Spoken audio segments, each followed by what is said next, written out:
Welcome. In this video, I'm going to be taking a look at this Glydcharge lithium iron phosphate portable power bank. So this was provided to me by the distributor, but they're not compensating me for this video and they're not reviewing it before I post it. If you find this video helpful and you want to purchase one of these, I'll put a link to it in the description. So there are lots of different portable power banks available. This has some key features you won't find on a lot of other banks, or most other banks.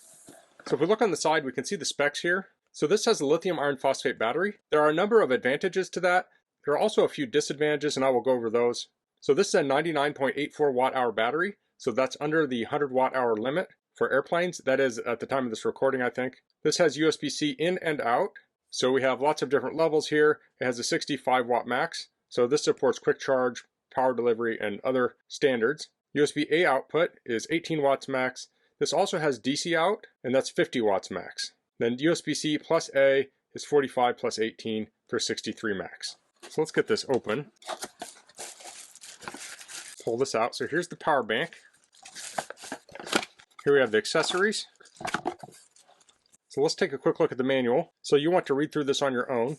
So this lists the different parts. We have the power button, the charge level indicator, USB-C port, DC port, USB-A port, off button, and on button. One of the unique features of this is that it comes with a remote. So you could pair the remote with the DC out port, and you could hook that up to, for instance, some LED lighting, and you could set up a remote control to turn lights on and off. So if you're camping, you could have this in your pocket and you could turn it on before you go into your tent. Or maybe you have lights around a canopy, you could use this to turn them on or off. And here are the full specs. You can pause and read through those.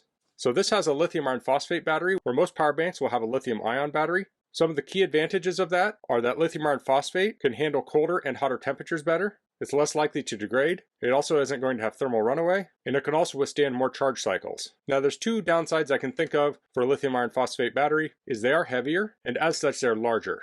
So a power bank like this could go in a backpack. I'm guessing you really wouldn't want to put this in a purse. Of course, that's all personal preference. So the weight on this is 2.2 pounds or 1 kilogram. So this shows the different things here. It comes with the power bank, remote, USB-C cable, and the 12-volt cable. So to charge this, you plug in the USB-C to the power bank and then to a USB-C charger. So if you want to charge something with the USB-C port, you make sure the power bank is charged. You press the power button one time. You connect the USB-C device to the USB-C port. If you want to charge your power device using the USB-A or DC port, you make sure the power bank is charged. You press the power button one time, followed by pressing and holding the power button for 3 seconds to turn on the power bank permanently. Connect the device you wish to charge or power either with USB-A or DC port. This here says you can use the USB-C port when the power bank is permanently on, but it is not possible to simultaneously use the DC and USB-C ports. The power bank prioritizes powering the DC port. This says how to remotely control the USB-A or DC port. So you want to make sure the Glydcharge power bank is charged. Connect the device you want to charge to either the A or DC port. Press the power button one time to activate the remote control mode. Use the remote control to power on and off the device. It says you cannot charge with the USB-C port while the remote control is in use. So to turn off the power bank, it says press and hold the power button for 3 seconds to switch off the power bank. To check the battery level, you press the power button once to show the charge level. Then we have some cleaning and maintenance and some compliance. So here's the power bank itself. It has a hard plastic here. It has a sticker with the instructions on it. Here's the button. So if we press that, you can see the charge level. On the end here, we see the USB-C port. So this is in and out. So you charge the power bank with this port, and then this also provides power to other devices you're charging. We have the DC port and the USB-A port. So here we have the bottom, has the different specs. You can see the capacity here is 99.84. So let's try charging this. I'll use the USB-C cable. Here's my MacBook charger. That should work. I'll plug into it and plug into the battery. This is charging. The lights are a little brighter in person than they are on my camera. There you go. So it's currently charging. It's climbing right now. Let it settle. It's currently charging at about 17 watts. But it looks to be pretty full. So let's look at the remote. So here's that. You could put a key ring on here. It has tactile buttons on it. They're kind of grippy.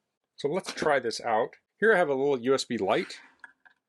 So if you're camping, you could have this plugged in your tent, and then you could use the remote to turn it on or off. So maybe you're out and about during the day, you come in at night, you want to get ready for bed, you can press this light so you have a little bit of a light on in your tent. Of course, you could hook up a light strip or maybe a rope to the 12 volt. But that's a handy feature. Oftentimes when I'm coming back to my tent at night, it can be hard to see. Having a remote like this would allow me to turn on a light, and then when I get in the tent, if I need to, I can turn on my bigger lantern. Or I could hook a bigger lantern to this. Let's try charging some devices. So here I have an iPad Pro. This is an M4 iPad. So I'll plug the USB-C in here. press this to turn it on, and I'll plug this into the iPad. So now you can see that's charging, and we're currently at 26%. Here I have a MacBook Pro with the M4 processor. This supports power delivery, so it should charge the MacBook, and we're at 90% there. So let's plug into this. And now it's charging. So the MacBook has around a 72 watt-hour battery, and this has a 99 watt-hour battery, so you should be able to do a full charge on the MacBook using this. So if I want to turn this off, I can hold this down for 3 seconds.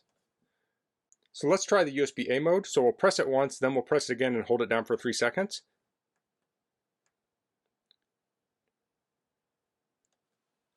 So we can see the lights going there.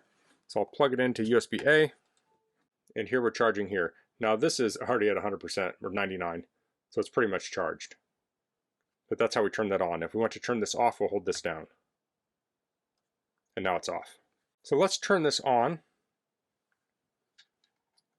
I'll plug in my iPad.